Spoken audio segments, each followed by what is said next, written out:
So, good afternoon, everyone. Today we are going to see gas chromatography, which is our module number 4. I had requested you all to please go through the slides which I had put up on the website. It will be much easier and quicker if you do that. If you have not done today, please make sure that from the next lecture, you please go through the slides that I have put on the website. Okay, so let's start with the topic. So the topics that I'm going to cover in chromatography: definition, classification, then you have the actual gas chromatography, then we have liquid chromatography and high performance liquid chromatography. Now, what is chromatography itself? So what is chromatography exactly? So when you say chroma, what does come to your mind is color. Chroma means color, and graphy will be a technique in which you are separating these colors. So how are we separating these colors in chromatography? That is what we'll be seeing today. So what does the definition say? Any of various techniques for the separation of complex mixtures that rely on the differential affinities of substances for a gas or liquid mobile medium and for a stationary absorbing medium through which they pass, such a paper, gelatin or magnesia. That means what is chromatography? But basically chromatography is nothing but a separation method in which you are separating on the basis of the affinity of one material to the other. What I mean by affinity is that whenever a chemical or a substance will come in contact with any other substance, how much will it attach to it and how much it will be detached from it. So affinity is how much it will attach and for how long it will attach. For example, if you must have observed the Velcro, now in the Velcro what happens? It sticks to each other and you can separate it also. That means they are adhering to each other. There is an adhesion, but you can separate it also. That is what we'll be using in chromatography. It is called as adsorption. So you have two different terms, absorption and adsorption. I'll explain you in short. If I have a tissue paper, so I have a tissue paper with me and I have a marker with me. If I'm going to place it over the tissue paper, it will start blotting it. Okay. So what has happened is the tissue paper has basically absorbed the ink of the marker. Right. So what has happened? Now the ink has become a part of the tissue paper itself because the tissue paper is porous and now it is a part of the tissue paper itself. Now, if the same thing I do with a whiteboard, for a whiteboard, suppose if I write something, it is there on the whiteboard, okay? But at the same time, if I apply some external force, I can remove it. So if I take a duster,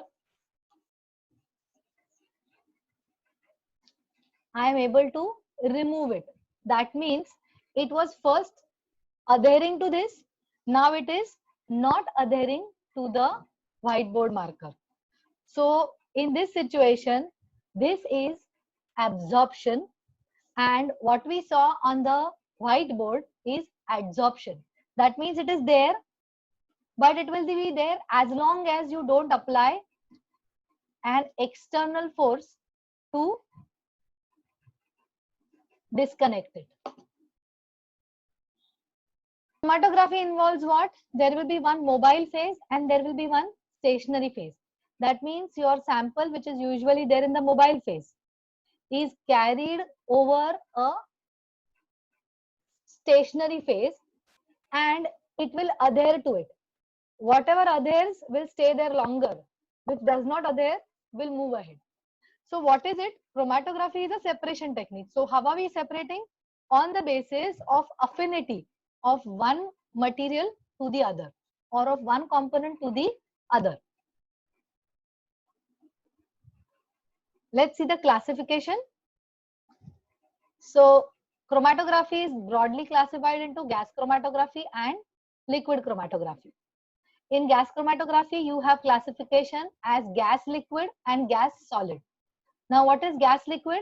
That means your mobile phase is gas and your stationary phase is liquid. So, when I am saying gas chromatography, so gas will be your mobile phase. I'm just writing M for it. And in this case, gas liquid means liquid will be your stationary phase. Similarly, you have gas solid. So gas will be your mobile phase and solid will be your stationary phase. Then you have liquid chromatography, in which you have paper, column, thin layer chromatography. So liquid chromatography, when I'm explaining liquid chromatography, we'll see it in detail. Just now we will only focus on gas chromatography. But this is the classification which is there in the case of a liquid chromatograph. For column, there are more classifications: liquid liquid, liquid solid, gel permeation, and ion exchange. Now, as I said, if I say it is gas chromatography, my mobile phase is gas. If I'm saying liquid chromatography, my mobile phase is liquid. Okay.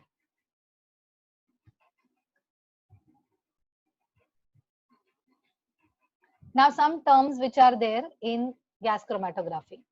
So, or in chromatography basically. The first term, and which is very important because from this is what we identify the sample: retention times. Now, what does retention time mean? If you see this graph properly, it is time against the detector signal. X-axis is time and y-axis is detector signal. Now, in the detector signal, if I assume that the sample has entered, okay, so you have TR, TS and TM. TM is the retention time of the mobile phase. That means initially through the gas chromatograph, I will pass only the mobile phase, which will be detected by the detector.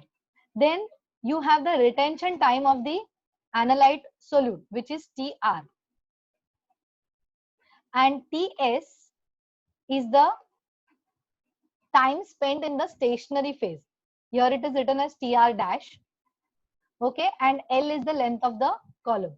So from the point that the sample enters and to the point that it is detected by the detector, that is called the retention time of the particular sample. If you observe here,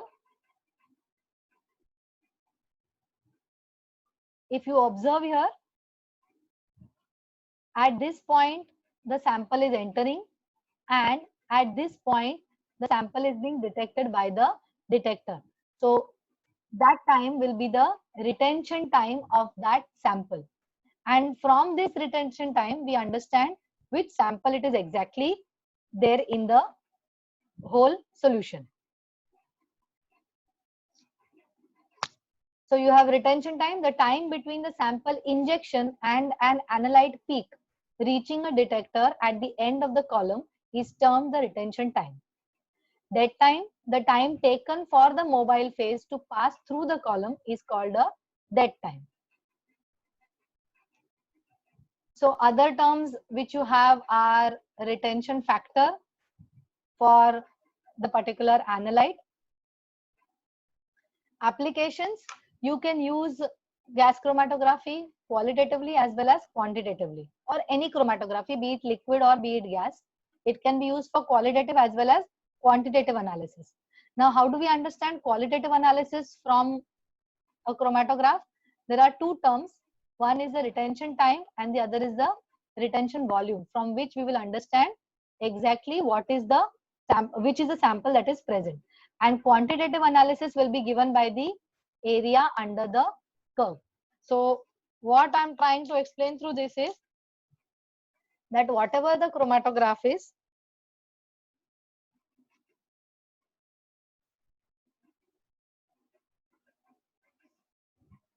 the chromatograph will look something like this.